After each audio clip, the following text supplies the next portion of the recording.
You and I look a bit lonely up here, don't we? Good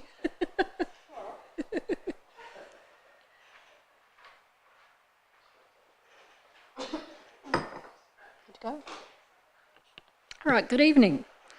Time being 5:30, I'd like to welcome everyone to this evening's meeting.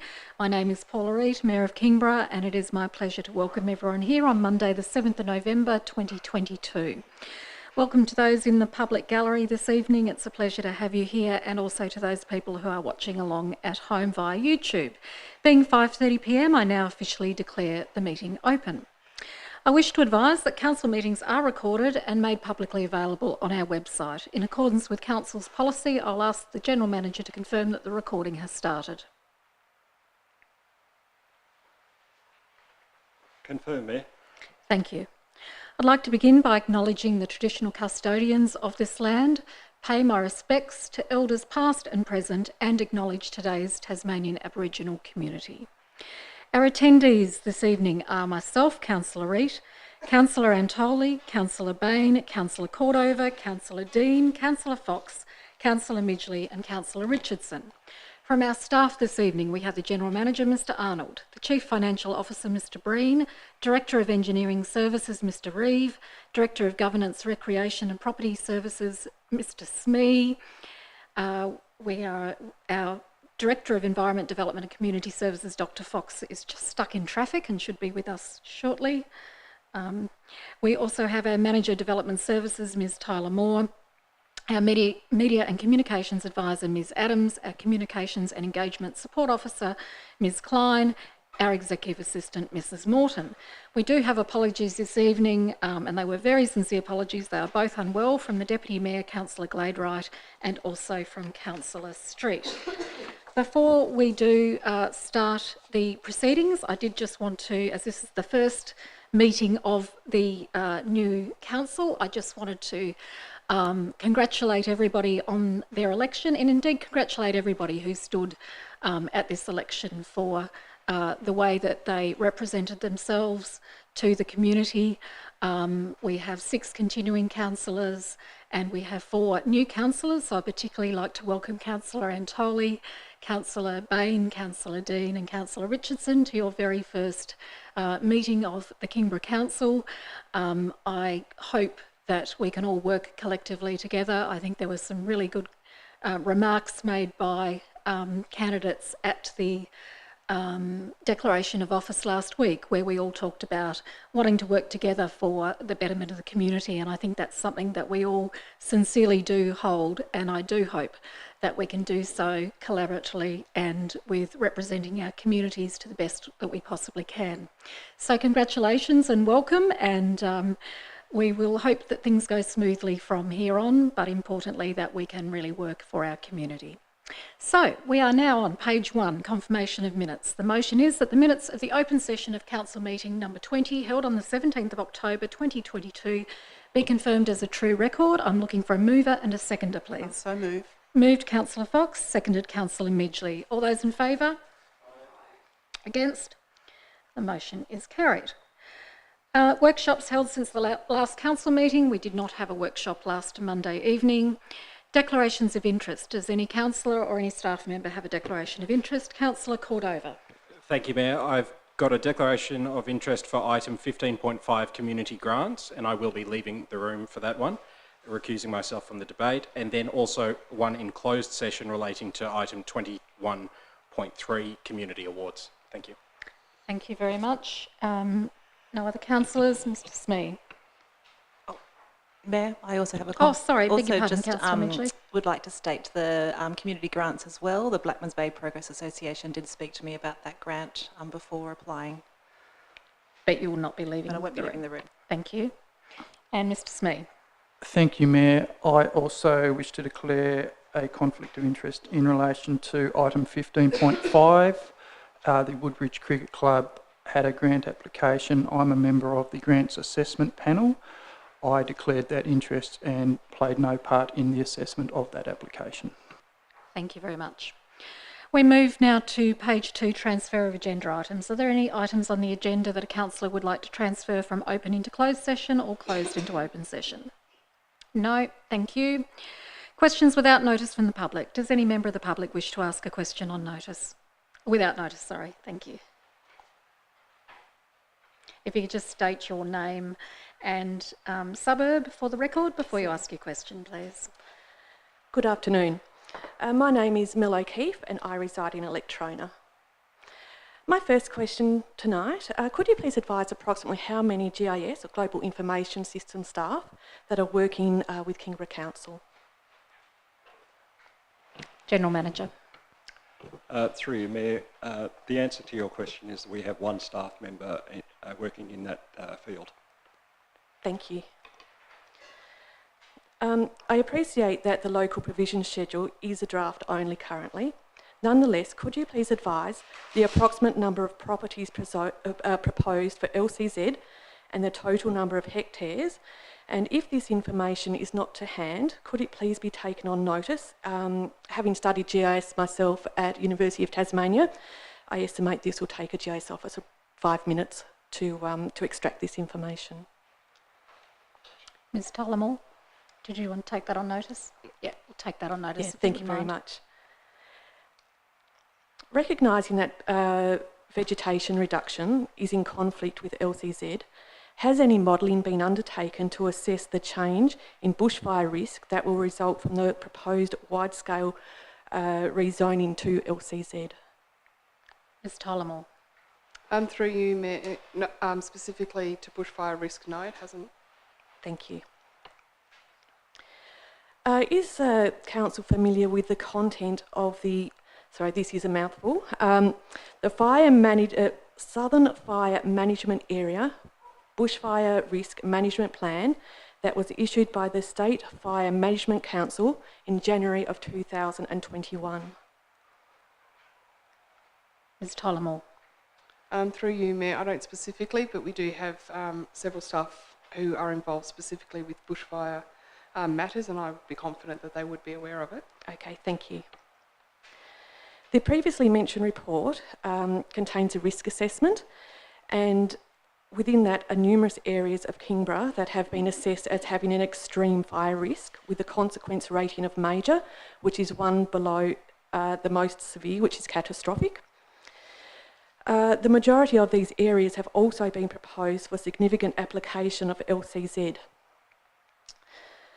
My question is this. The report identifies vegetation reduction as a strategic mitigation strategy. However, vegetation reduction is in conflict with LCZ.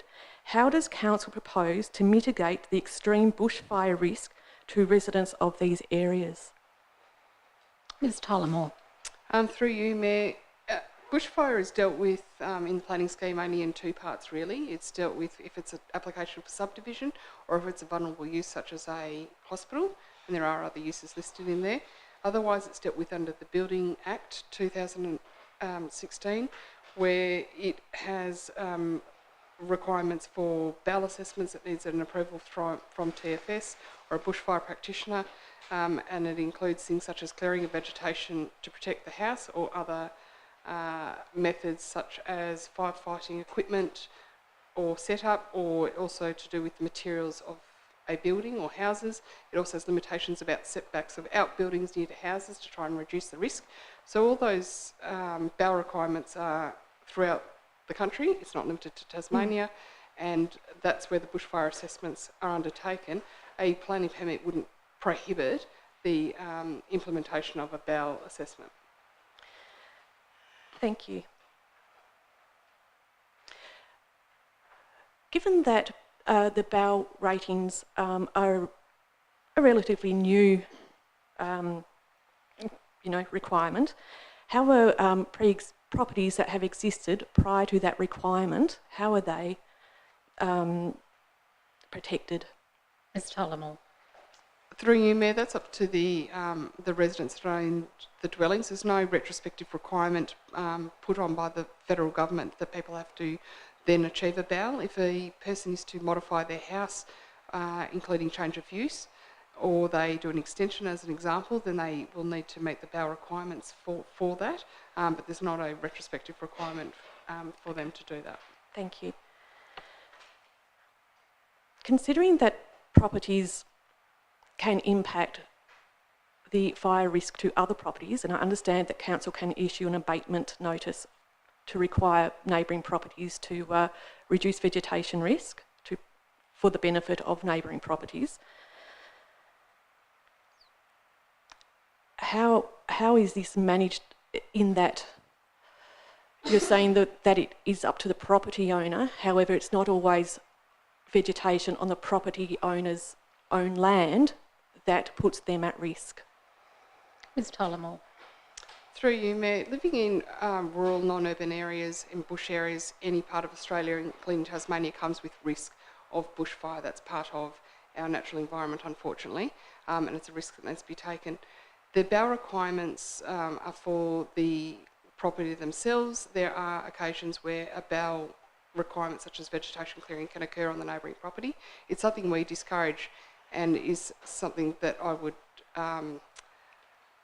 discourage generally beyond Kingborough as well, because you don't know that they're going to maintain the requirements, you don't know the owner's not going to change, you don't know they're not going to put another risk. So a BAL should be contained within the site. Same as the requirement, we have a policy which has been approved by council that BAL requirements are not to occur on council land. You cannot rely on council land and you must contain it within your own site. So if you need to modify your design to achieve that, so you may not have the house exactly with the sight line that you like, then you may need to modify it anyway to achieve your BAL. Control of other people's land or bushfire risk onto another property is advised through those assessments initially, because the neighbouring properties are looked at as part of the TFS requirements, but there is not a requirement to then go onto someone else's land and remove vegetation, and it's probably an unrealistic expectation that all vegetation around any dwelling is going to be removed. And I think that's really important, where that conversation is about appropriate development and appropriate subdivisions where there are bushfire risks, or there's coastal erosion risks, or there's inundation risks. There's many risks that are posed on properties, and that's where the planning scheme acts to try and find that balance between those natural occurrences or natural risks. So as we say to people, not every site is definitely suitable for the development, and not suitable for development that everyone ideally has, because that needs to be put into balance of what it is, and that's part of the consideration. And there are bushfire prone area overlays that are applied in the scheme as well. Just in relation to that, just to clarify, council can, with an abatement notice, require other property owners to reduce vegetation risk. That's certainly in a bushfire management plan that I had prepared. It states that, and it provides the provision under the Local Government Act for council to require that vegetation to be reduced. Ms Tyler Moore. Through you, Mayor, my department doesn't deal with the abatement notices. It's done under the compliance department. My understanding is that abatement notices have limitations about where they can and can't be applied. But as I'm not the area expert, I can't answer the question in detail. I appreciate that. Thank you. We'll just redirect the answer to that to Mr Smee. Through you, Mayor, yes, broadly speaking, you are correct. Council can issue an abatement notice requiring a neighbouring property to reduce the hazard. Thank you. The report that I made reference to,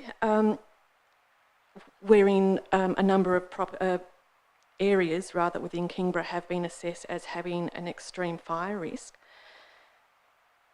would council give consideration, please, to having their GIS officer overlay the properties proposed for LCZ over the top of the extreme fire risk areas? This is a very straightforward task for a GIS officer, under 10 minutes. Ms Tyler Moore. It's something that can be provided. Terrific, thank you. Would take that on notice? Is that? We've made a note of it. Thank you. In the Kingborough land use strategy, it notes that extensive areas of environmental living will need to be rezoned as LCZ or RLZ, and that this will result in significant changes across the municipality.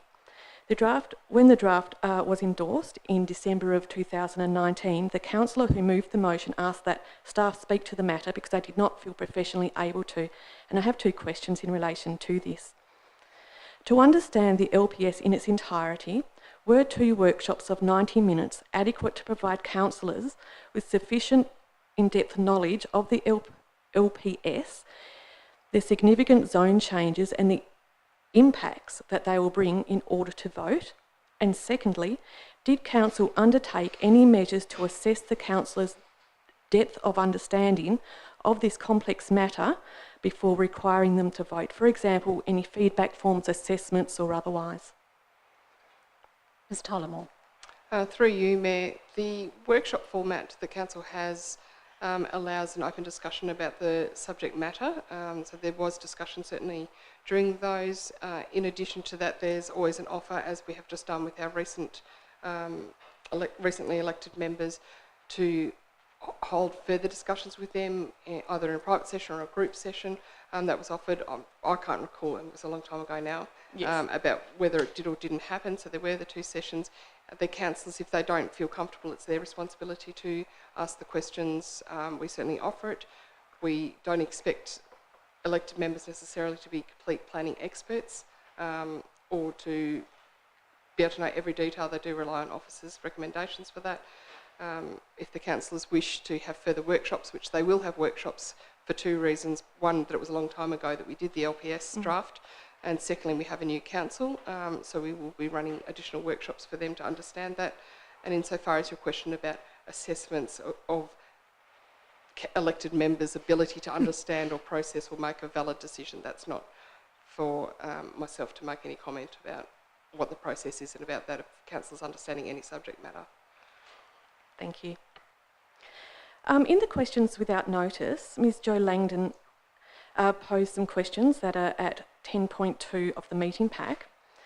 A part of one of the questions appears to have been overlooked, and that is she requested the topics covered in the workshops. Could this please be taken on notice and the information supplied? Ms Tyler-Moore. Through you, Mayor, we can take it on notice. Thank you. My last question. On the Council's webpage relating to the draft LPS, it speaks to environmental living zone and does not provide any information in relation to rural living zone or indeed the low density residential properties that have been proposed to be transferred to LCZ. Similarly, there is not any information in relation to the changed, reduced or lost uses for the properties proposed to move to LCZ, which extends far beyond the approvals pathway. Is Council intending to update the page to include such information? Ms Tyler-Moore. Through you, Mayor, yeah, absolutely we are. LCZ and ELZ is certainly not the only matter or the only interest of our municipalities, so there will be information sheets on all of them, and they will be prepared and placed on there closer to the time of public exhibition, and that is only for the reason of once we've had the post-lodgement conferences with the TPC, the Tasmanian Planning Commission, as to whether in the right direction, we'll put all that information up. Certainly we can answer questions as we do. We have a lot of incoming inquiries, certainly not just about LCZ, we have it about the business zone and the general residential zones and some of the SAPs as well. So there's a whole range of things. We do have the intention, we have a consultation plan which the councillors will be run through again in their workshop, and there will be comparisons because they're not all going from, as an example, ELZ to LCZ. And sorry for the acronyms for the new the newly elected members. We're happy to run through that. I'm happy to describe it if you want me to. But it's not just that, so we can't just get caught up on just one because there's a particular interest on that, but we do intend to have a comparison. Apologies, sorry. We do intend to have comparisons. Yeah, okay. No, this part of the website specifically relates to LCZ, so it would be really good to have some information there for people outside of environmental living, for example, the rural living zone and the low density residential properties that have been proposed to move across, because it is silent on those at the moment. Thank you for your time. Thank you very much. Is there anybody else? Thank you.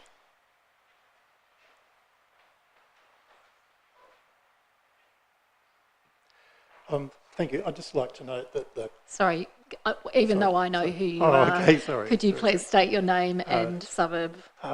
Michael Rowan, Birches Bay. Thank you. I note that the 27th Conference of the Parties of the UN Framework Commission on the Committee on Climate Change is meeting very shortly in Egypt. And the news before the meeting is that the Earth is currently on track to reproduce the climate of the Pliocene, some 3 to 5 million years ago, where the temperature was 3 to 4 degrees hotter and sea level was between 5 and 40 metres higher than they are today. The G7 describes this as an existential threat to civilisation. I wonder, I'd be very interested in the answer to the question, when Kingborough Council is proposing new capital works, does the council endeavour to calculate what the carbon footprint of that capital work will be? For example, the 2 new capital works I drove past on my way to the meeting this evening were a new footpath in Woodbridge and a new road in Jamela Road in Margate, both of which have extensive concrete curbing, where a lower carbon footprint option may well have been available. Thank you. Who would like to take that? Mr. Reeve. Through you, Mayor, a simple answer to that is no, we don't put that in our calculations. It's certainly something that could be considered in the future, but at the moment we don't. Thank you. Any further questions from members of the public? If not, thank you very much. And for those who are watching along at home, you can email a question to kc@kingborough.tas.gov.au and that will be placed on notice. Speaking of which, we have 3 questions on notice on tonight's agenda paper. The first is from Ms. Hill in relation to local food vans, with an officer's response from Ms. Swards. The next one is from Ms. Landon in relation to the local provision schedule, with an officer response from Mr. Stander. And the third is from Ms. O'Keefe in relation to landscape conservation zoning, with a response from Mr. Stander. We now move to page 4, questions without notice from councillors. Does any councillor have a question without notice? I've got Councillor Cordova and then Councillor Midgley. Thank you, Mayor. My first question is about, and just while I find that, let me also welcome all the new members that we have. It's great to see all of them here today. My first question is about Blackmans Bay Beach and seawall planning. Please may we have an update about the time frame for potential replacement or repair of the footpath and the construction of a seawall at Blackmans Bay Beach? And more broadly, what are the plans for erosion control at Blackmans Bay Beach? Anyone? Mr. Smee can help us with that one. Through you, Mayor, we have commissioned a report that has done an assessment of the risk posed in relation to the coastal erosion that's occurring there. That has provided us with some options. At this stage, we haven't committed to any of those options. The path is currently stable and we are monitoring that. So we don't have a locked-in plan, but we do have options available to us to consider. But our primary action at this stage is simply to monitor the situation, and if it appears to be worsening, then we do have the information available to act. Can I just clarify, Councillor Cordova, are you talking about the Suncoast track or actually at Blackmans Bay Beach, alongside the beach? My understanding was that there was plans for a repair or replacement of some of the footpath at the southern end of the beach and potentially a seawall at that location, but I'm not familiar with the plans for the exact location of the seawall. Thank you. My second question, through you, Mayor, is about it relates to the annual report. It mentions in the annual report the tourism marketing strategy. So it's page 24 of the annual report. It actually appears in this agenda on page 75. Yeah. It says that Destination Southern Tasmania, the Huon Valley Council and the tourism industry will work together to develop a tourism marketing strategy for the region south of Hobart, and that this project is, quote, ongoing. So my question is there any update on an expected time frame for that piece of work? And when it is completed, how will we determine if it's been a success or value for money? Dr. Fox, are you able to help us with this one, please? Okay. I'm afraid I'm going to have to take it on notice, Councillor. While I have been very much engaged with Destination Southern Tasmania over a couple of years now, I'm not quite sure where that project's at, so I'll have to come back to you on that. That's okay, thank you for that. My penultimate question is about the local historic heritage code. apparently that's an ongoing piece of work as well. So this is the idea of preparing a local historic heritage code to protect the historic cultural heritage significance of places, precincts and landscapes. Is there any update on where that's at? And again, when it is completed, what kind of community consultation or feedback? What's that community engagement process? Thanks. Sure. Thank you. Ms Tyler Moore. Through you, Mayor, there's an existing heritage code within the planning scheme which lists properties. It is most certainly due for update. So when we go to the new planning scheme, it will have some updates in terms of details of the existing listings. There is definitely work to be done in terms of new listings, and some work had been started, but due to resourcing, we have not been able to proceed that project. Thank you. And through you, Mayor, final question. The re-elected Lord Mayor Anna Reynolds in Hobart City Council will promote Hobart on the world stage this month when she speaks at the COP27 Climate Change Summit in Egypt that we've just heard about from a question from the audience, from the gallery today. Does Kingborough have any plans to leverage the COP conference by sharing information about our climate action initiatives in the wake of the COP conference, or are we doing any kind of activation around the COP27 conference? Obviously, I doubt that anybody's going over there to Egypt. I can assure you nobody from here is travelling to Egypt. Okay. General Manager. Through you, Mayor, the short answer to your question, Councillor Cordova, is no. However, that said, as you know, through our Hobart City Deal partnership, we are in regular contact with the Lord Mayor and the CEO of the City of Hobart, and we'll be seeking whatever material they're able to access at that conference and make that available to councillors. Thank you. Councillor Midgley. Thank you, Mayor. I have quite a few questions, but I have sent them prior, so... Thank you.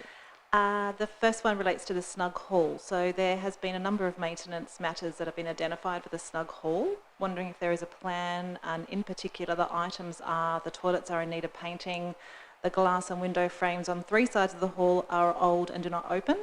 The glass in the window frames is very thin and they're concerned that they won't meet the current window standards. Are there any plans for soundproofing the hall, as it's very echoey, and the kitchen is in need of an upgrade, and evidently the overhead heaters do not heat the space in winter and the playgroup stop using the hall in winter. So I'm wondering what the plans are for these upgrades, please. Thank you. Mr Smee. Through you, Mayor, Council has a community hall strategy, and that strategy was prepared on the basis of undertaking a condition assessment on all of our halls. So that was done in relation to Snug. The strategy also included surveys of our hall management committees and users to identify the key priorities.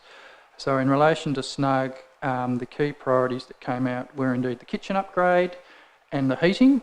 The acoustics has been something that's been raised with Council more recently. The strategy does identify a upgrade of the heating and the kitchen in 2023-24, so that will comprise of a capital bid. And I am also intending to lodge a capital bid for acoustic panelling to address the sound issues that have been raised. So they will appear as a capital bid for next financial year. The other items appear to be maintenance related, which can be passed on to our building maintenance unit. However, if they are found to be in excess of $5,000, they will also need to form the basis of a capital bid. Thank you. Councillor Midgley. Thank you very much. Snug Beach foreshore question. So currently there are no shower heads in the toilets on the Snug Beach foreshore, and the community has also noticed that there's a bay there to wash the kayaks, and wondering if there could be some outside showers since the popularity in cold water swimming is happening. Mr Smee. Through you, Mayor, so we also have a public toilet strategy, and the Snug public toilet facilities have been identified as next on the list as a priority for upgrading. So once again, that will come forward in the Capital Works program for next financial year, and the issue of provision of shower heads, outdoor showers, etc., can form part of the consideration for the design of that upgrade. Thank you. Will there be recycling bins located at Snug Beach? Mr. Reeve. Through you, Mayor. At the moment, one of the problems we're having with our public place bins is getting the delivery of the new trucks for the new service that KWS is actually taking on board there. So at the moment there, we only have the older vehicle for the mainland, and we've still got the contractor actually operating on Bruny Island, which does mean that we're fairly limited in terms of pickups for recycling, which is one of the reasons why you may have noticed that the recycling bins have yet to go down in Blackman's Bay. So we are waiting the trucks, which have been purpose-built to actually pick up both the waste and the recycling separately. At this stage there, even though it keeps getting pushed out by the supplier there, we're still thinking it's probably about March until we actually receive carriage of those trucks. At that stage, we can then start to look at the bigger picture there as to where we might want to have additional recycling bins, which can include Snug. Thank you very much. Question about Taswater. So in regards to, with the heavy rains and perhaps failing pump stations, does council get notified of failing pump stations in Kingborough, and what constitutes a major spillage? Mr. Reeve. Through you, Mayor, I'm not sure that the exact threshold for the spillage. I know that Taswater does inform us about particular problem ones. So Woodbridge would be an example of that one, where we've had meetings with Taswater before, where there's been some issues with that particular facility. They don't inform us routinely about every spillage, but we do have a fairly close relationship with Taswater. So even if it's after the piece, we quite often do get that information. Great, thank you. The park and rides and bicycle parking, do we know the plan for ensuring the bicycle parking at both Huntingfield and Firthside will have better security systems? Mr. Reeve.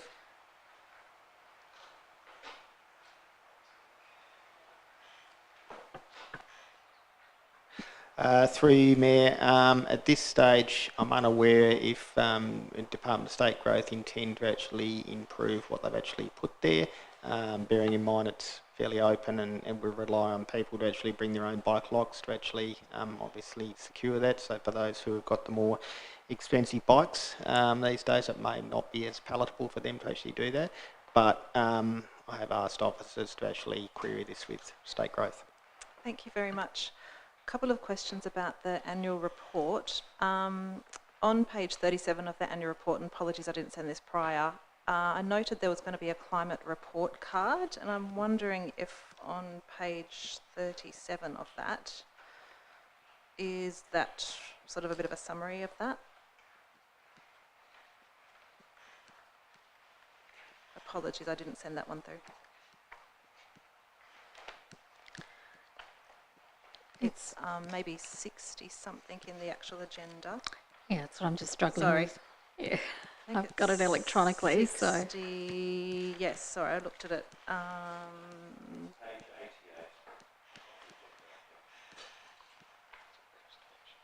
Yes, it's a brief summation. Page 73, sorry. So climate change. The one I've got in It's a front of me. brief summation of the snapshot of the report card. Okay. Can I just ask a further question about that? So there was a discussion and a question about a climate report card being included. I'm wondering if there is going to be anything further. Dr. Fox.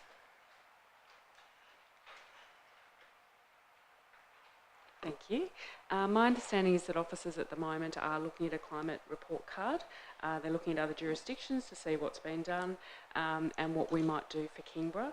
It is at that very early stage. We haven't yet formalised what we'll put forward, but we are investigating it, yes. Great, thank you very much.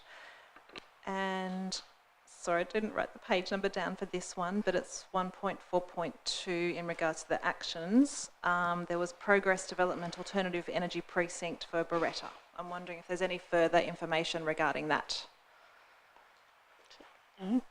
It's in the General Manager. actions. Yeah, through you, Mayor. Our retiring manager was chasing up that company. I'll have to take the question on notice. Is that all, Councillor Midgley? Okay, then next in order I've got Councillor Dean and then Councillor Antoli. Councillor Dean. Yeah, I just have the two questions. I know Taroona residents are very excited and eagerly awaiting the completion of the new Louisa Hinsby playground development. I recognise the weather hasn't been kind to us of late, but I'm just wondering if we have an expected completion date for that project. Mr Smee.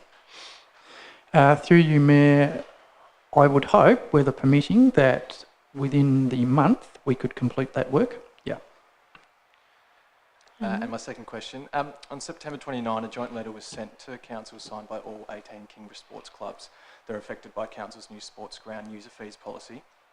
In short, that letter outlined how clubs are open to a fee structure being introduced, yet clubs have felt left out of that consultation process that Council undertook when developing the policy and have concerns about the policy's potential risks to sport participation in our community. Is it possible to give clubs a response to that letter, and more specifically, given the clubs are hoping to meet with Council, is it possible to outline when and how such a meeting might take place? Thank you, Councillor Dean. Certainly, yes, that letter was received when we were just going, it was during the election period as we were going into caretaker mode. But I have given an undertaking that we would meet with representatives of the club. In speaking with the General Manager, Mr Smee, today, we will be holding a workshop for councillors next Monday evening, the 14th of November, so that particularly the new councillors can come up to date with the history of the issue and look at the reports and so on. Oh, sorry, 28th, beg your pardon, sorry, 14th is taken with LCZ. 28th of November, and then we hope to have a meeting with the sporting clubs at a workshop time. Probably, I think we were looking at around the 12th of December, but we'll just need to confirm that. We will need to work out then who comes from those groups, because it's obviously not tenable to have 16 clubs represented at a meeting.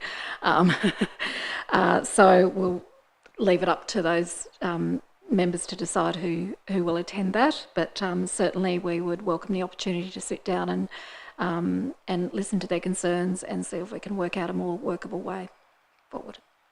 Thank you. No further questions, Councillor Dean? No. Councillor Antoli. Thank you, Mayor. I'd like someone to please update me on the plan to improve the road on Bruny Island where it veers off to the left to Adventure Bay. So when you come down the main road, instead of turning right to a Lonna, you turn left to Adventure Bay, especially given that there's a large and well service caravan park there. It's pretty treacherous. It's a notorious road, and I've received a lot of requests from the locals about what is the plan there. Someone could refresh me or update me on that.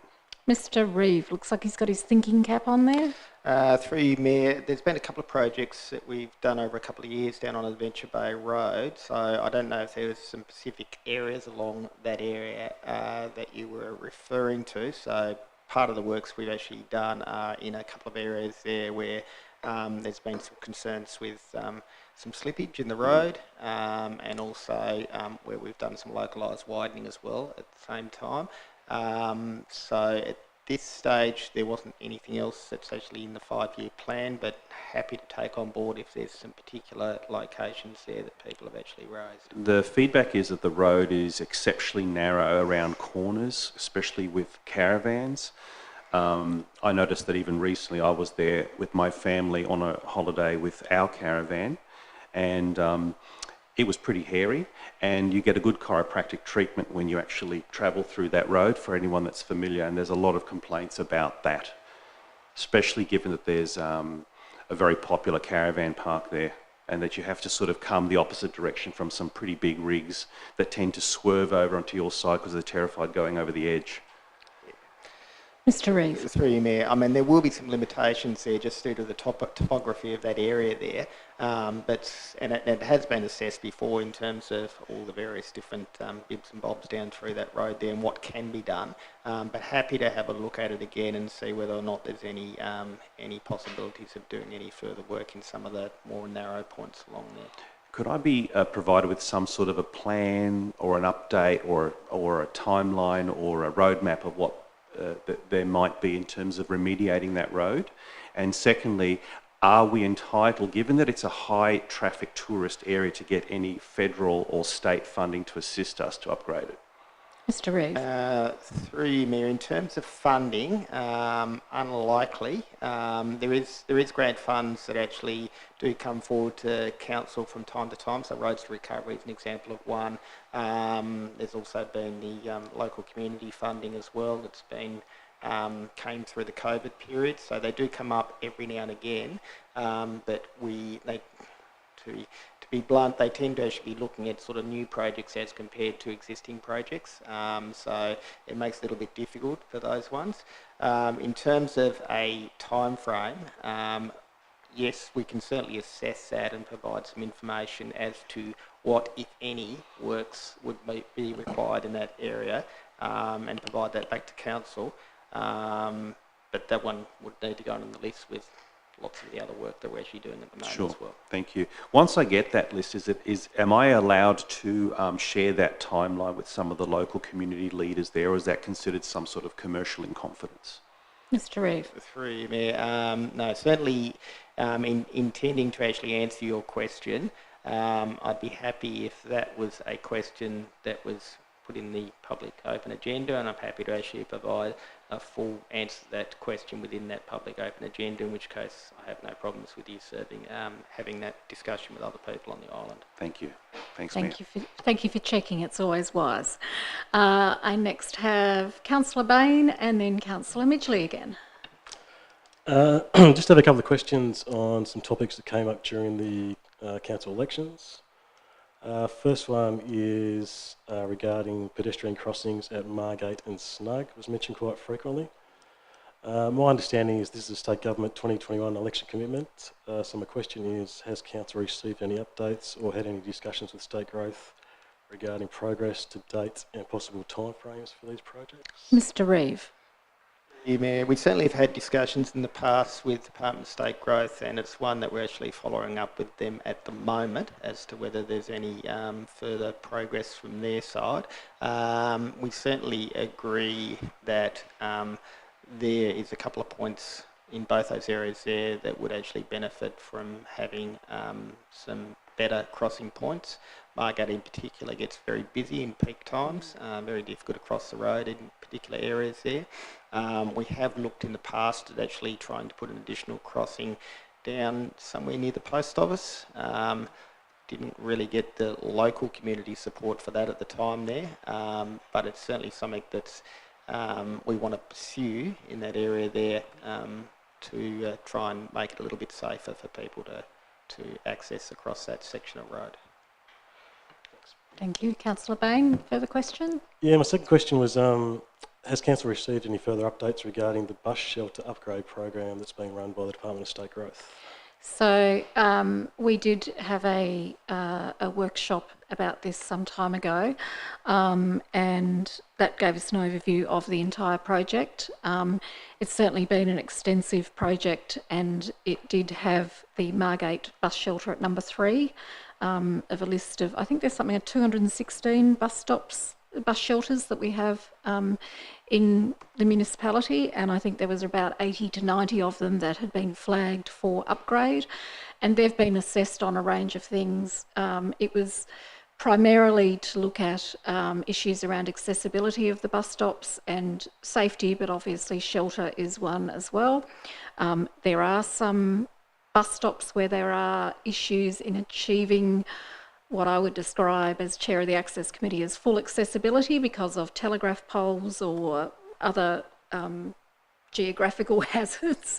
So it's certainly that work, the design work is starting very shortly, and yeah, so it's underway, and that's number 3, and I know that that's something that the community have certainly been raising many times. Thank you. Councillor Midgley, did you have another question? Thank you, Mayor. I have a question in closed session. Thank you. All right. Thank you very much. Questions on notice from councillors on page 5. There were no questions on notice. Petitions still being actioned. There were no petitions being actioned, and there were also no petitions that were received in the last period. We turn now to page 5, Officers' Reports to Council, Certificate of Election, with a recommendation on page 6. I'm looking for a mover and a seconder, please. We've got a mover in Councillor Fox and a seconder in Councillor Cordova. Councillor Fox, did you want to say anything? This is a democratic process which has taken place, and congratulations to those people who've been elected. I don't think I need to say anything more, except this is a formality, and it's good to see this in the public record. Thank you. Thank you, Councillor Fox. Anybody else like to make any comments? If not, I'll put the recommendation moved by Councillor Fox, seconded by Councillor Cordova. All those in favour? Against? Motion is carried unanimously. Turning now to page 8, appointment to council special committees, with a recommendation on page 9.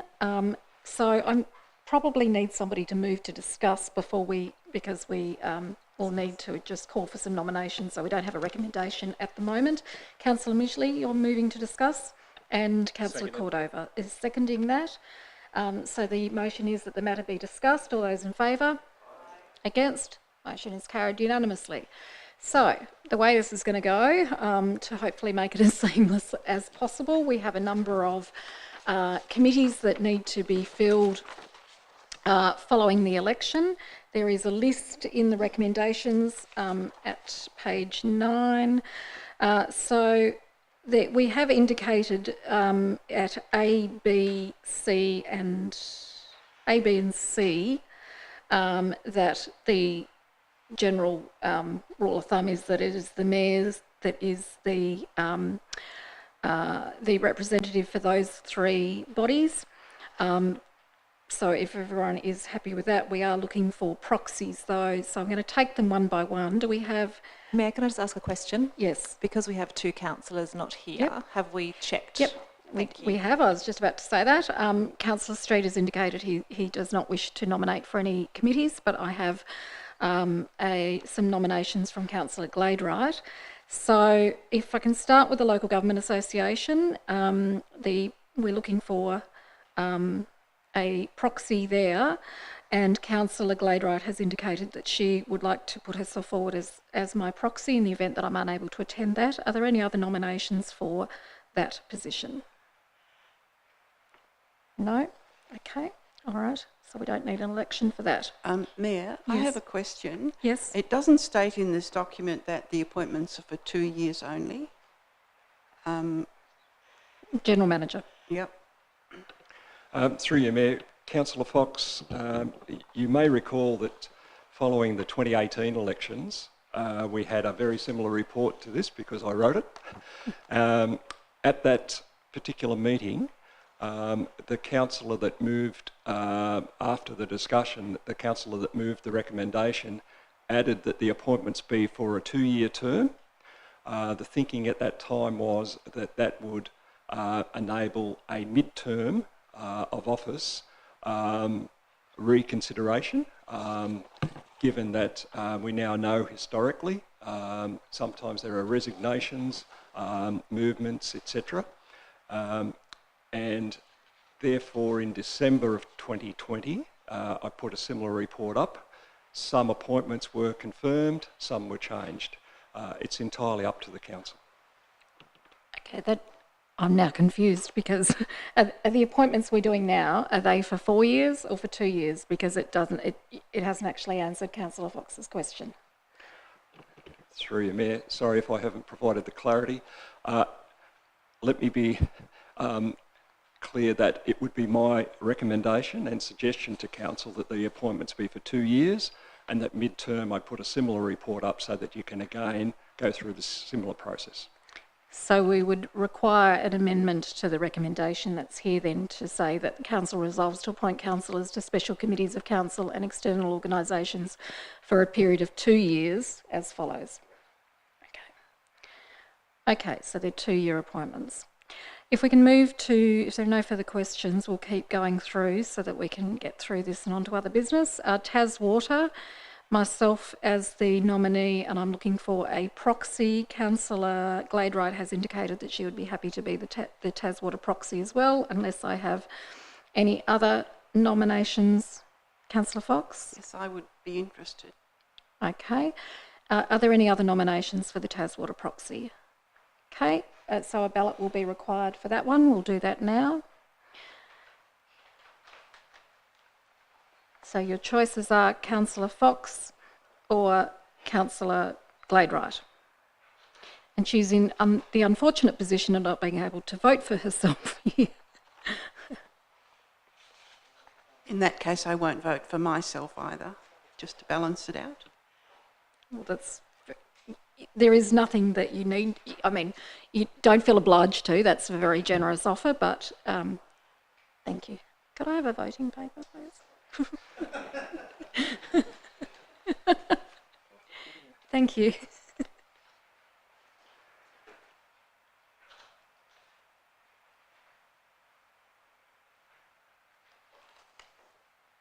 I can't see without my glasses on these days.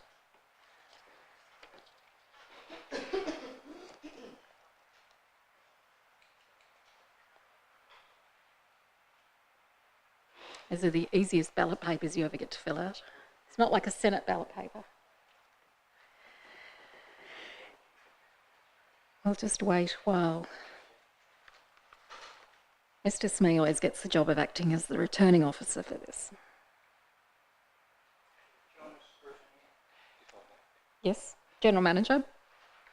Through you, Mayor, while the count is taking place, councillors, to save another question, the other thing that has happened recently is that the motion, once you've been through this process for every position, will also include that all the ballot papers be destroyed. Yep, I've got that on my list too. Yep. Okay. The returning officer, Mr. Smee. Councillor Fox, Mayor. Thank you. We now move to Copping Refuse Site Joint Disposal Authority and Copping C-Cell. So we're looking for a proxy there. Are there any nominees? Councillor Gladewright did nominate. Okay, I'll nominate as well. Okay, so we've got any other nominations? Otherwise we'll have a ballot. Your choices are Councillor Cordover or Councillor Gladewright.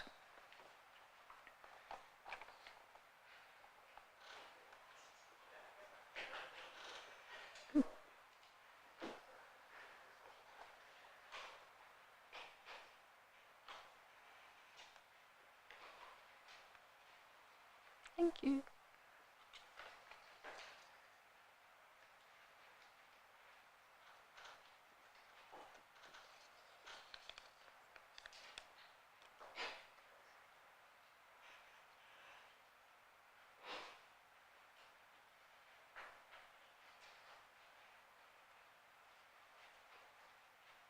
Thank you.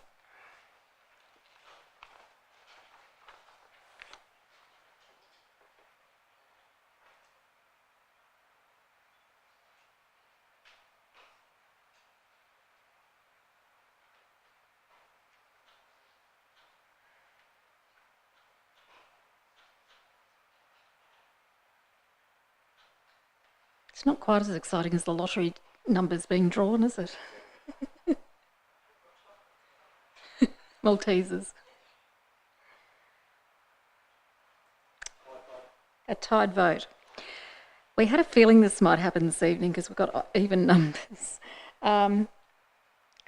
We did discuss this earlier, what we might do in the event of a tied vote, and said we could try voting again, but otherwise it's literally a matter of drawing somebody out of a hat. Because, do you want to try voting again?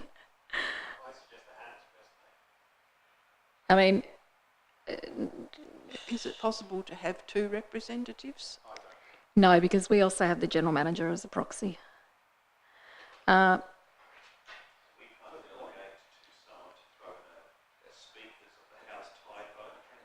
Unfortunately not. I did ask earlier whether there was a captain's call or anything like that. General Manager. Through you, Mayor, can I suggest that this was probably one of the main reasons why in 2018 it was decided that it would be appropriate to have a mid-term opportunity, because I suspect that it may well be that 2 years down the track some of you may be looking for other opportunities and vice versa. Okay. I'm at the disposal of the meeting here as to whether you'd like to vote again or draw from a hat. And I don't have Councillor Gladeroyd here to offer me any words as a candidate. Councillor Antoli. I'm happy to draw out of a hat if it's that tight. Councillor Cordova, are you happy with that? Is everybody happy with that? It's very random, but okay. Mr. Smee, would you like to find a hat?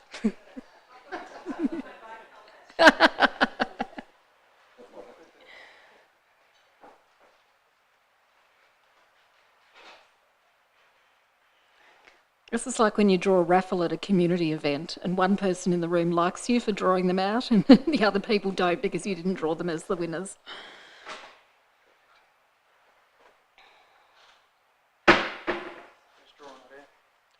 General Manager.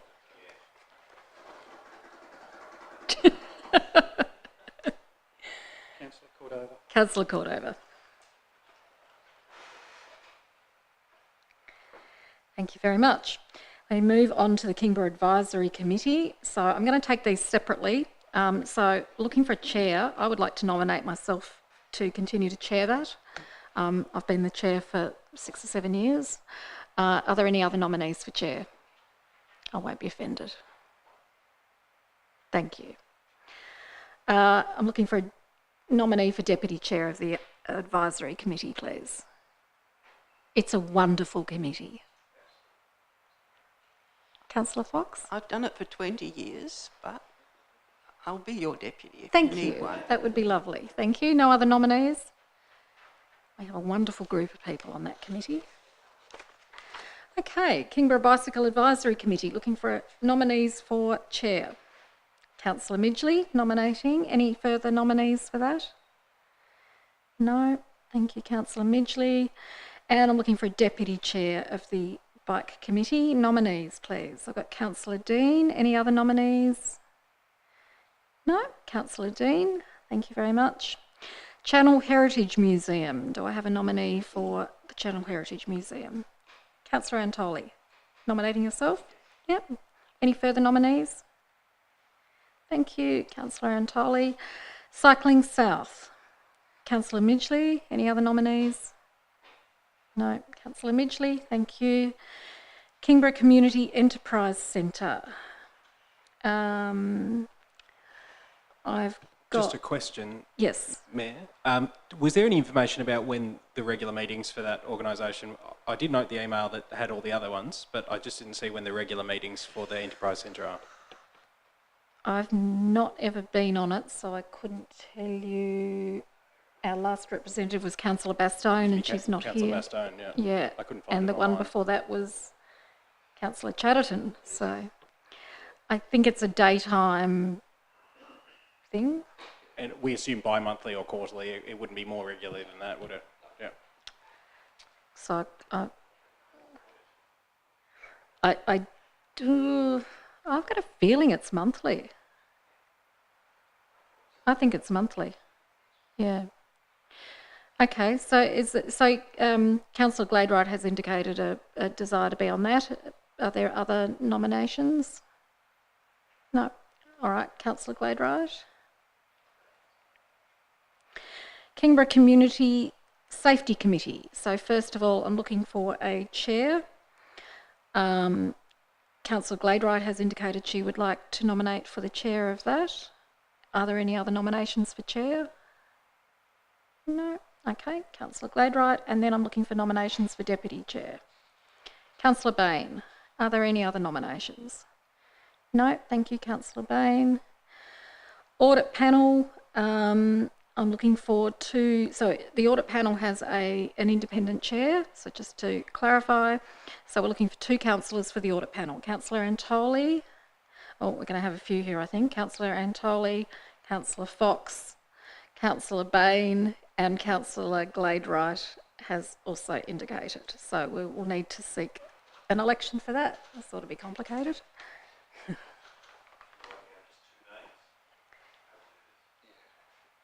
Yeah. On separate bits of paper. You'll need 2 bits of paper. Yep.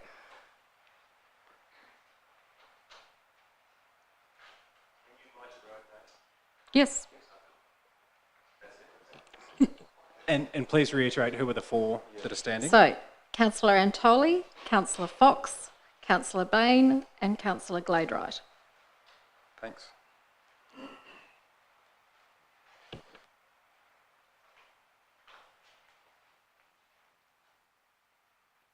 Thank you.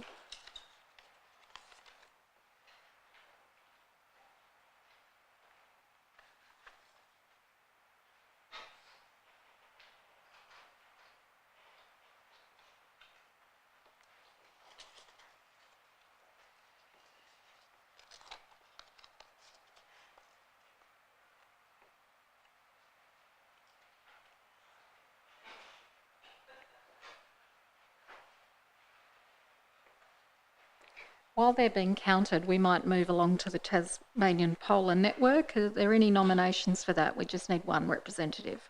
Councillor Cordova, any other representatives, any nominees? Nope, Councillor Cordova, thank you. So we just need to wait for the outcome of that and then we can put the motion.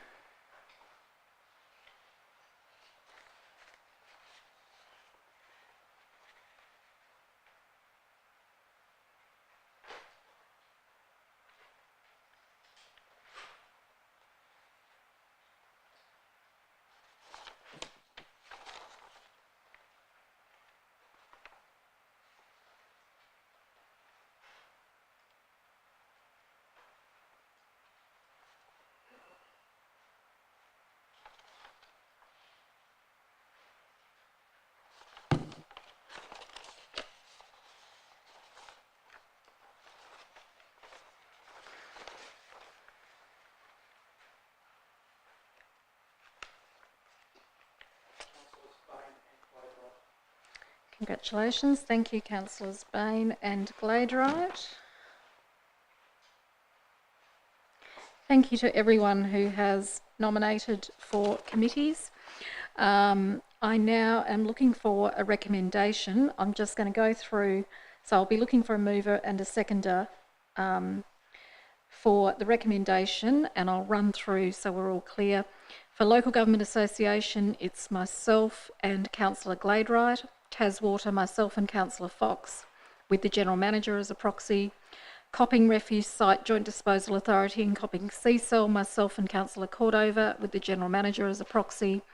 Kingborough Access Advisory Committee, myself as Chair, Councillor Fox as Deputy Chair. Kingborough Bicycle Advisory Committee, Councillor Midgley as Chair, Councillor Dean as Deputy Chair. Channel Heritage Museum, Councillor Antoli. Cycling South, Councillor Midgley. Kingborough Community Enterprise Centre, Councillor Gladewright. Kingborough Community Safety Committee, Councillor Gladewright as Chair and Councillor Bain as Deputy Chair. Audit Panel, 2 councillors, Councillor Bain and Councillor Gladewright, and Tasmanian Polar Network, Councillor Cordova. So I'm looking for a mover and a seconder for those motions, please. Moved Councillor Midgley, seconded Councillor Cordova. Oh, sorry, I thought those words a bit, yep. So in the motion, external organisations for a period of 2 years. Yeah, I'm getting to it. Yep. Thank you. I'll just put that, I'll do that as a separate motion. So, sorry, it was moved by Councillor Midgley and seconded by Councillor Cordova. All those in favour? Against? Motion is carried unanimously. I now need a motion that the ballot papers be destroyed. Moved by Councillor Fox, seconded by Councillor Midgley. All those in favour? Against? Motion is carried unanimously. Thank you very much. We turn now to page 11, Channel Football Club club rooms at Snug Oval, transfer of asset to council with a recommendation on page 12. I'm looking for a mover and a seconder. I've got a mover in Councillor Antoli, a seconder in Councillor Cordova. Councillor Antoli. Thank you, Mayor. It's a great handing of the baton from an old era to a current one, and they're doing great work down there, and it's great to see the government has pitched in and helped upgrade the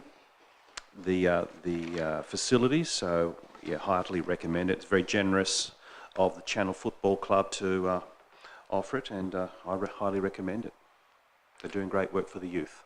Thank you, Councillor Antoli. Any further discussion? No. If not, I'll put the recommendation. Moved by Councillor Antoli, seconded by Councillor Cordova. All those in favour? Against? The motion is carried unanimously. We turn now to page 16, new sublease to Snug Cricket Club Incorporated and the Channel Junior Football Club Incorporated at the Snug Oval, with a recommendation on page 17. I'm looking for a mover and a seconder, please. Moved, Councillor Cordova. Seconded, Councillor Midgley. Thank you. Councillor Cordova. Thank you, Mayor. So we're looking here to approve the sublease for the Snug Cricket Club and the Channel Junior Football Club at the Snug Oval for the change rooms and club rooms. It's currently owned by the Crown and leased to the Kingborough Council. And so this request has come through for a transfer of ownership. We've actually already looked at the transfer of ownership of Snug Oval and the nearby Memorial Hall, and that was submitted to the Crown and is expected to be approved. So this fits nicely in tandem with that, and I think it's a logical extension of that. And we've just actually talked about that at item 21 in this agenda. So the Snug Cricket Club and the Channel Junior Football Club have sought a new sublease from Council for a period of 5 years. What I think is very appealing about this is that Council will be providing, if this passes, a peppercorn rental would apply to for the term of the sublease. The two clubs will undertake a seasonal rotation of using the Snug Oval facilities, and therefore the sublease takes the form of a tripartite agreement with the Council. The clubs have been using the facilities on an annual grounds usage agreement up until this point of time. I think it's a testament to Council's ability to lean in and help out local sporting clubs. They provide great health and wellbeing, as we all know, to our community, and they also develop a sense of place and a sense of identity, which I think is very good, particularly for young people, but of course for people of all ages as well. And I think this bodes well as I think this is a good move and a logical extension to the previous agenda item, so I commend the motion. Thanks, Mayor. Thank you, Councillor Cordova. Councillor Fox. I have a question. That the term being 5 years, I'm wondering whether we should also offer an option of another 5 years, whether that's being considered. Mr. Smee, are you able to assist with that? Through you, Mayor, it wasn't requested. If Council was the mind to offer an option that is there, bearing in mind that 5 years is the maximum term that we can grant for land that's classified as public land without having to go through what is quite a convoluted advertising through the Mercury to see if there's any objections and then considering those objections, etc. So, but an option is certainly something that could be entertained by Council if you so desire. Thank you, Mr. Smee. Are there any... Councillor Bain. Very supportive of this. Just have a couple of questions. First one is, we're recommending this to go ahead, but on the previous agenda item it talks about undertaking a condition assessment. Just wondering if that has to be done before we go ahead and approve the lease. Mr. Smee. Through you, Mayor, not necessarily. The condition assessment relates to the fact that Council will become the asset owner. The lease, I mean, I guess if the condition assessment found something that would indicate that the building cannot be occupied, then yes, we would need to consider whether the lease could proceed. But given the club rooms have been occupied for many years without any obvious impediments to continued occupation, I don't believe that we should hold up the lease whilst that process takes place. Councillor Bain, any further Yeah, just questions? a second question, and I gather this won't restrict anyone else using the Oval. Like I know the annual Scout and Guide regattas on, I think, annually in March. This won't restrict anyone else using the Oval. Mr. Smee. Through you, Mayor, this relates specifically to the club rooms, and in fact, to tidy up the recommendation, it could actually specify that the lease is for the club rooms. As it reads at the moment, it perhaps is ambiguous. Yeah. So if the mover and seconder were to agree to include over the club rooms, I think that would tidy up that recommendation.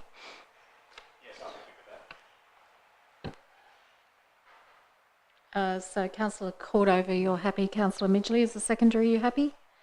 Thank you. We'll incorporate that. Councillor Bain, any further questions? No. Councillor Midgley. Thank you, Mayor. So a question in regards to the club room. So if the clubs were identifying any upgrades or matters that they'd like to do works in regards to that, what is the process then? Mr Smee. Through you, Mayor. So the lease would specify the responsibilities of the lessee and of council. So generally speaking, when we have leases with sporting clubs, council takes responsibility for the structural maintenance, for ensuring the premises, for the depreciation of the asset, and the lessee takes responsibility for minor maintenance, cleaning of the like. So the lease would make clear a delineation between council and the club's responsibilities. Thank you. Any further questions? Councillor Cordova, did you want to sum up? No? If not, I will put the recommendation. It's slightly amended. It now reads that Council approve by absolute majority a sublease over the club rooms to the Snug Cricket Club Incorporated and the Channel Junior Football Club Incorporated for a term of 5 years at a peppercorn rental. It was moved by Councillor Cordova and seconded by Councillor Midgley. All those in favour? Against? Motion is carried unanimously. We turn now to page 19, community grants, with the recommendation on page 20. For the information of those watching, Councillor Cordova has declared a conflict of interest and will be leaving the room for this debate and not taking part. He has left the room at 6:41 p.m.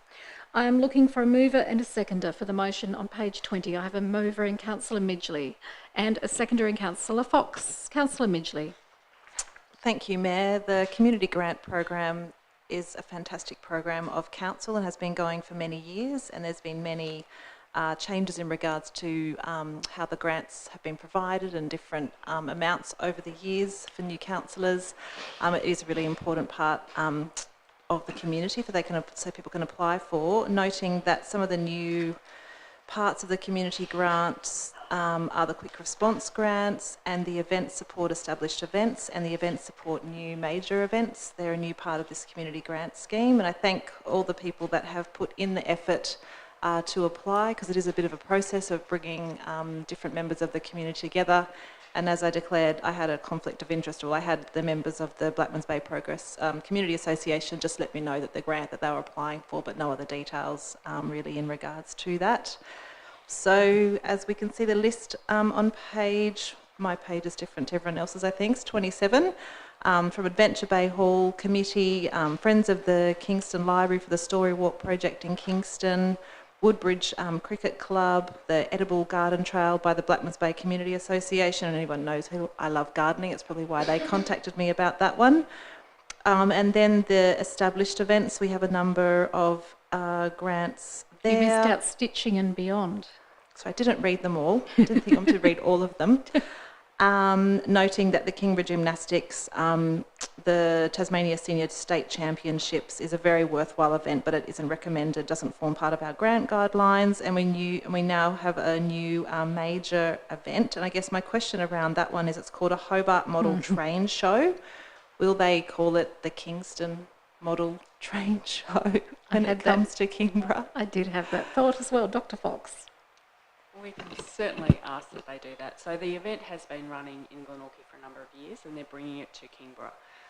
And that's expected to bring quite a lot of people to Kingborough, to our municipality. It's a very popular event, and so we're very excited to have the opportunity to bring it to Kingborough. We do want to work with them about how we're going to ensure that the benefits flow to Kingborough, that we get maximum visitation, but also maximum people coming to our shops and our businesses in Kingborough. So I can certainly talk to them about badging it as the Hobart and Kingborough, or the Kingborough Model Train Show, as part of our funding for that event. Great, thank you. And does the event run over a weekend, or? I think I went years ago with my children. I used to take my children every year. It would be, yes, all weekend, Saturdays and Sundays at the Derwin Entertainment Centre it used to be. I'm just having a look. Yes, it is expected to attract about 4,000 people over the weekend. Great, thank you. So I recommend these for approval, and I hope that we have support around the table. Thank you. I saw Councillor Antoli, you had your light on earlier. I did, thank you, Mayor, but Dr Fox has answered my question inadvertently, so thank you to her as well. Thank you very much. Any further discussion? If not, I'll put the motion. Councillor Midgley, did you want to sum up? No, thank you. Thank you. It's moved by Councillor Midgley, seconded by Councillor Fox. All those in favour? Against? The motion is carried unanimously. If somebody could please let Councillor Cordova know that we are ready for him to come back to the room, and Councillor Cordova will... We do need him because he has a notice of motion. Councillor Cordova has returned to the room at 6:45 p.m. And on that note, I'll just wait for him to settle in. We now turn to page 22, notices of motion, and Councillor Cordova has submitted a notice of motion headed Workshop on Waste Reduction, and there is an officer's response from Mr Reeve. So, Councillor Cordova, do you wish to move that motion? Yes, please. Thank you. And do I have a seconder for that motion, please? And a seconder in Councillor Midgley. Councillor Cordova. Thank you, Mayor. In August of 2022, councillors were indeed provided with a presentation by the section head Waste Levy and Data from the Department of Natural Resources and Environment, formerly the EPA, on the Waste and Resource Recovery Act, followed by a presentation from representatives of Urban EP based in Melbourne. Councillors learned about the state government's draft of the waste strategy required to be provided to the Minister by the 29th of September, which was 6 months from the commencement of that Act. And we also learned about the Waste and Resource Recovery Board, which was established on the 1st of July this year. We were told that the level of waste reduction within this first 3 years will be absolutely critical to how we go with any kind of carbon emissions reduction. So that's why I wanted to put this issue back on the agenda right now, early in this new term of council. Fully 40% of our councillors on our council did not attend that workshop. Of course, they were not yet elected, and so they weren't privy to that information, and yet they will, like all of us, in the upcoming budget process, be required to make decisions that may or may not directly impact our ability to reach our climate change net zero carbon emissions target by 2035. Now, the pathway for Kingborough to reduce waste to landfill is, as we know, reduce food and kitchen waste, garden waste, paper and cardboard, other organic materials like nappies and animal waste, clothing and textiles and timber. We can expand and upgrade services delivered via the curbside and transfer stations. We can help the community change their behaviour. We can find opportunities to collaborate at a regional and state level with the Southern Tasmanian Waste Management Group. There's a whole bunch of things we can do in terms of diverting waste that's going to the wrong waste stream, putting it into the correct waste stream.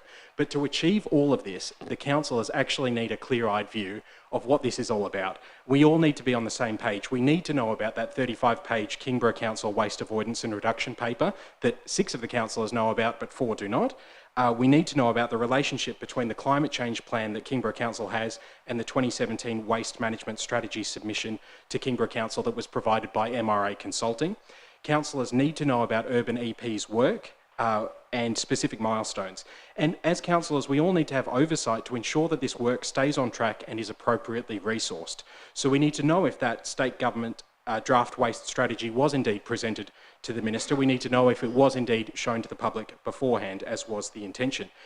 We need to know how much money we expect to receive from the waste levy as a council and what we should expect to be asked to spend that money on in the future.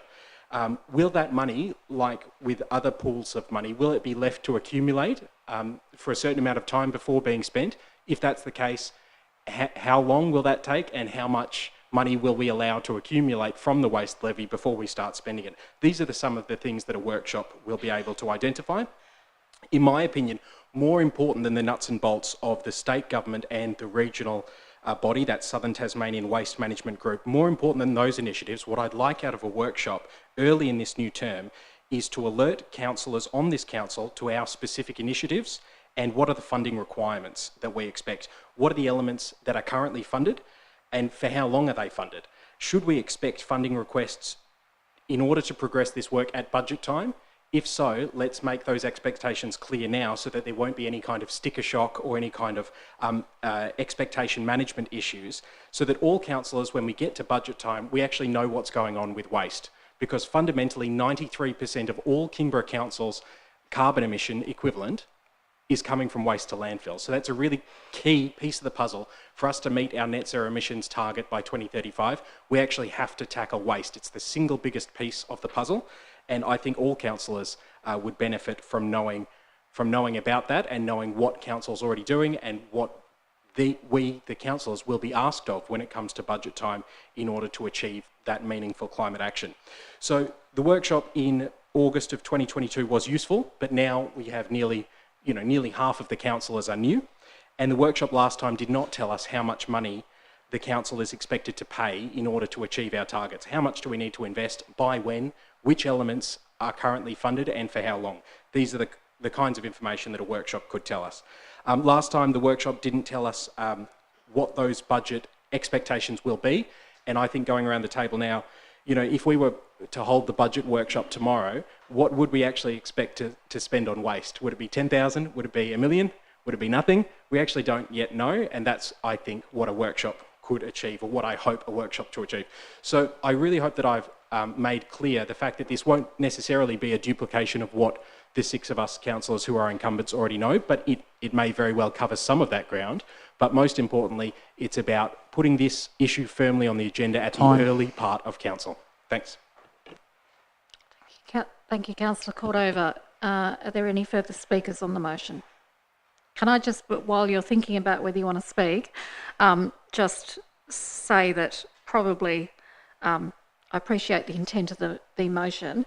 I have been regularly asking councillors by email if they would like to suggest workshop topics, so probably in the interests of time for everyone, a simple request to me, and I was certainly going to email out to all existing and new councillors for some suggestions on what you would like to have for workshop topics in the new year. We only have one unallocated slot between now and Christmas that we could possibly hold this on, and that would be the 28th of November, given that we have the sporting fees one that will require 2 parts. So can I just suggest, for ease of things moving forward, if you do have a workshop you would like to hold, you just need to send me an email, and I will be emailing out regularly for suggestions. Having said that, this was certainly going to be a topic of induction for the new councillors, because I'm very conscious of the fact that we have 40% new members, and so we are working on identifying a date that would work with all 4, given their various work commitments. So that was certainly going to form part of that, as well as providing access to the overheads that were provided by the participants at that workshop. Certainly we wouldn't be looking to repeat it in terms of bringing the consultants back from Victoria. I don't think we need to put them on a plane and further add to greenhouse gas emissions by putting them on a plane, I wouldn't have thought. No, probably not. But there will be access to those overheads and so on. And then I'm at the will of councillors as to those, if you would like to lock this in. But as I said, there's only one opportunity to have that, and to have this before the end of the year. Councillor Midgley. Thank you, Mayor. I thank you for reminding us about the process regarding our ideas for budget workshop ideas.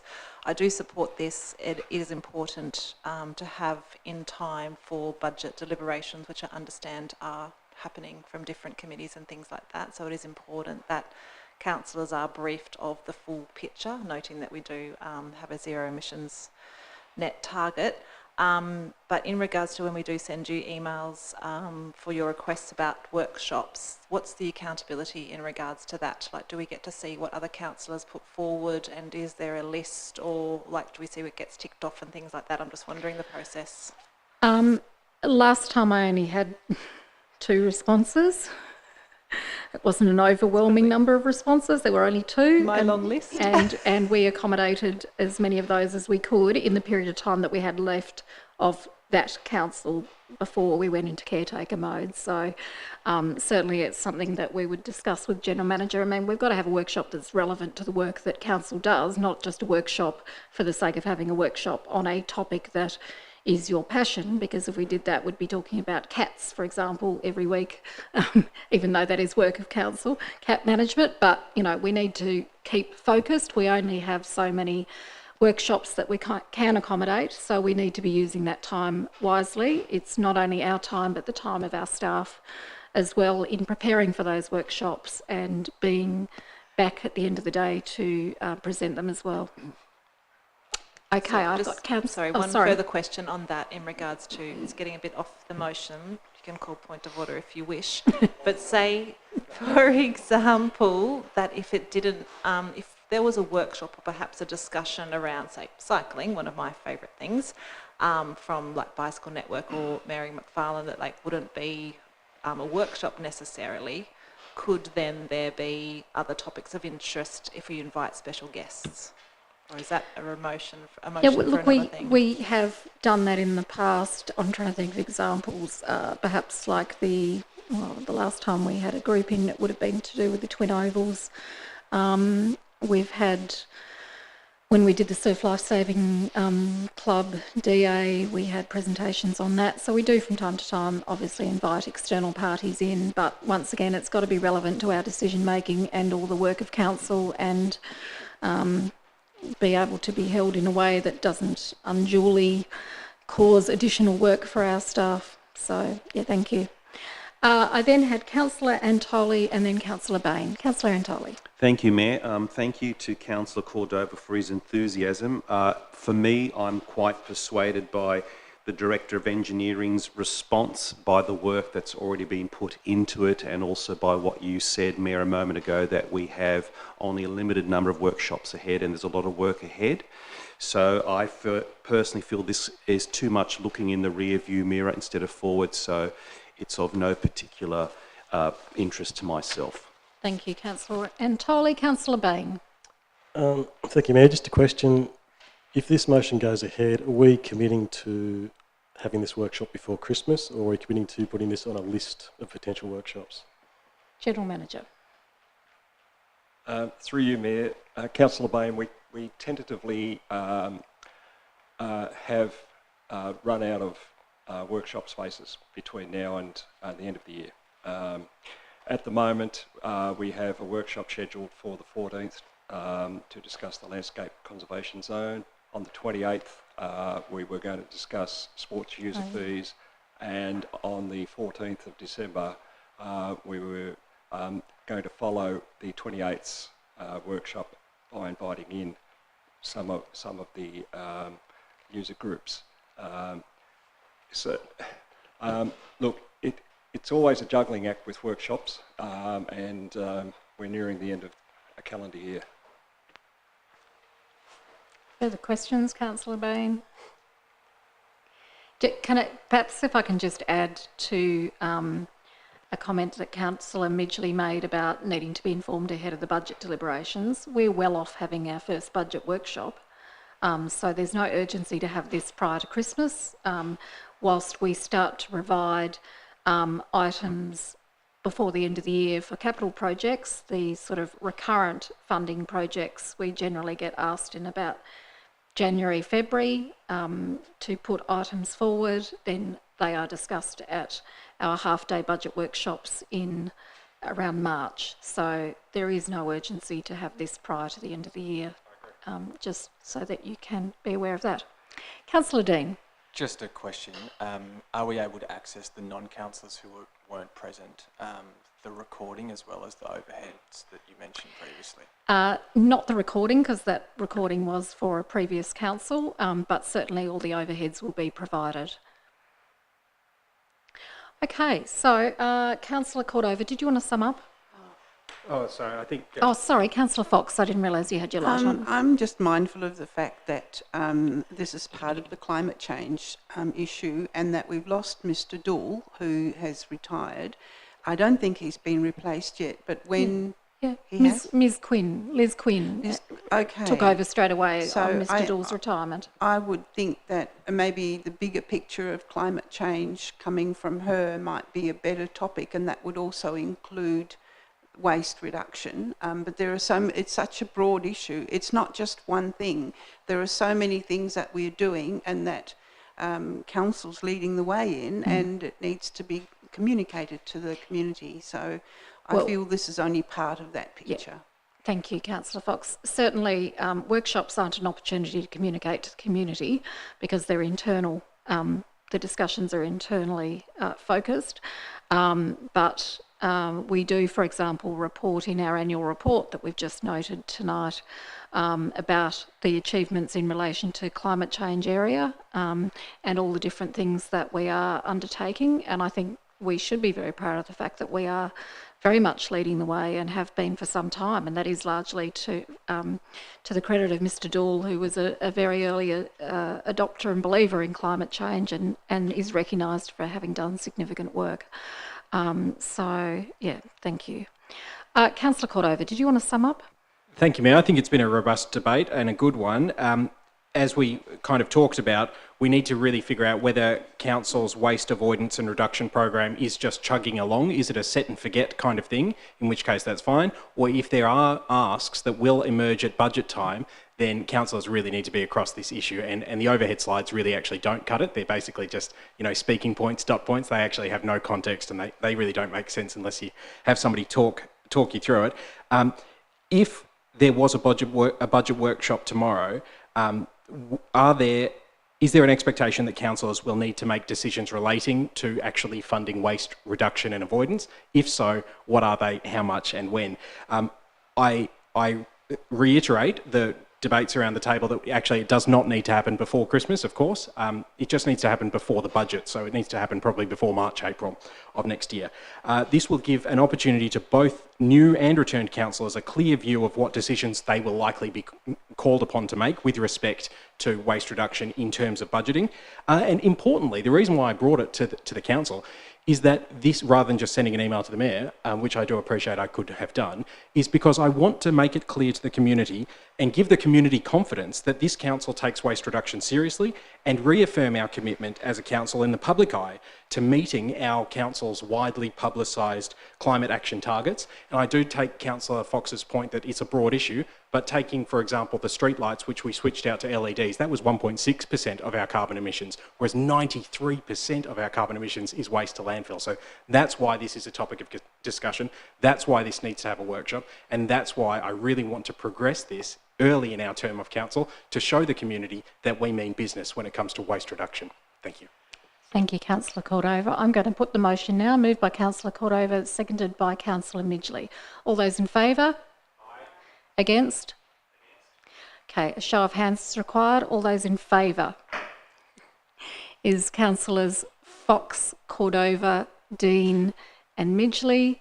Those against is Councillors Antoli, Bain, Richardson and Reet. So the motion is lost. But there will be an induction session for the new members in relation to that issue, please be assured. This brings us to confirmation of items to be dealt with in closed session. We have confirmation of minutes, applications for leave of absence, tender assessment AB 2205, Council Office Cleaning Contract, provision of traffic management services, and Kingborough Community Wards 2023. I'm looking for a mover and a seconder, please. A mover in Councillor Antoli, seconder in Councillor Bain. All those in favour? Against? The motion is carried. So this ends the open session of tonight's council meeting. Our members of the public gallery have left. Thank you very much to the residents who have been watching along at home on YouTube. We appreciate that. And if you do have questions on notice, as I said earlier, you can send them to kc@kingborough.tas.gov.au.